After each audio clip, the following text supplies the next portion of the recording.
In this lecture we are going to see how you can find out mean, median, mode, or you can do many other mathematical procedures on MATLAB application.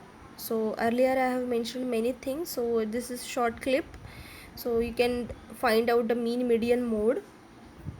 So I have mentioned a array containing, you can say, the grades of student out of 10. So you can consider these as 5 students who have got the marks, like one has got 4, some has got 5, third has got 7, and like that. Okay, so you can just find out mean, median, mode, you can sort them, you can find out maximum of it, minimum of it. There are lot many commands of MATLAB. So as I've mentioned to you, you can just go to tutorial point MATLAB and you can explore more if you want. So you can find out mean by using this command, mean into bracket grades. So mean command will find the mean of grades. So if you want to find out mean of something, you have to put that name in the circular bracket. So mean of grades, so it will give you the mean. Then you can sort these marks or grades in ascending manner. Okay, so you can use the command sort. Then you can find out the median. Median means it will sort, after sorting it will give you the point which is at the middle. Okay, so you know all these things. Actually we can just see over here that how you can do it on MATLAB. So the median will give you the middle point of your array. So as this array is short, it is very easy to find out visually, but if your array is too long, you can just find it using the simple commands. Then you know the mode.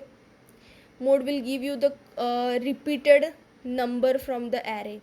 Here you know that repeated number is 5, so it will mention, but as I have discussed earlier, these commands are so much useful if your array is too long.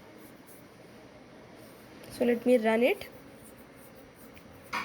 So you can get, so these are the grades, this is the answer of your first answer is your mean, second answer is the sorted values of marks, then third is median. Median is nothing but the middle point of your array, it is nothing but 5, and third answer is the answer of your repeated number. So here repeated number is 5. So in this way you can find out mean, median, mode, and many other things. So let me show you how you can create your own function in MATLAB. So you know that input is a function, ready-made function, fprintf is ready-made function, disp is function, plot is ready-made function. So these are the ready-made functions in the MATLAB. So you can create your own function in MATLAB. So let us see how you can create your own function in MATLAB. Okay,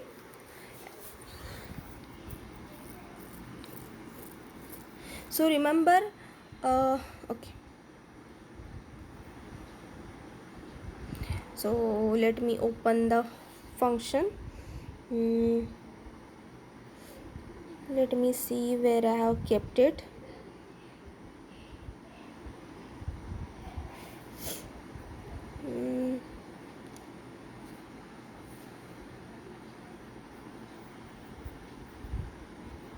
Yeah, so the function is, sorry, my sum. I have given the that function as my sum. Yes, so here I have created my own function. You can create your own function. I have created my sum. So what this my sum is going to do, so just see on the first statement, function square bracket z. Z is nothing but the output that you will get. So the output will be only 1 as per my function. So you can take many other things, you can just explore more. So function into square bracket will be the output is equal to my sum. My sum is my function, and that function will take two variables. Okay, so it will take two variables. So I have mentioned two variables, a comma b. So what this actual function is? So this function is z is equal to a plus b into 10. So it will do a plus b into 10 then end. So this is function which will add those variables and it will multiply it by 10. So this is very simple function which I have taken for learning purpose. Okay, so here my function is my sum. Okay, and it will add those 2 points and it will multiply it by 10. So let us see how you can use this function. Okay, and make sure that your file name should be same as the function name. So as you can see that my function name is mysum, and you can see that my file name is mysum.m. So it should be same, function name should be same as file name.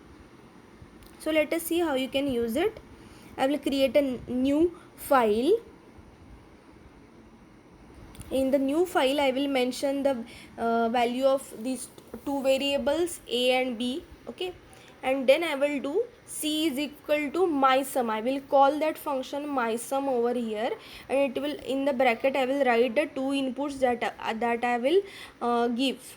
Okay, so here I have already mentioned the two variables. You can even ask it from the user by using input command, but here I have just called the function and I have given the two inputs.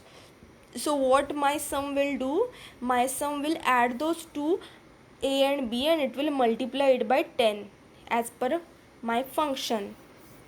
So, and it is saved in c variable. Okay, so let me run it. So as you can see, c is equal to 1110. How the 1110 has come? 5 plus 6 is 11. 11 into 10 is 110.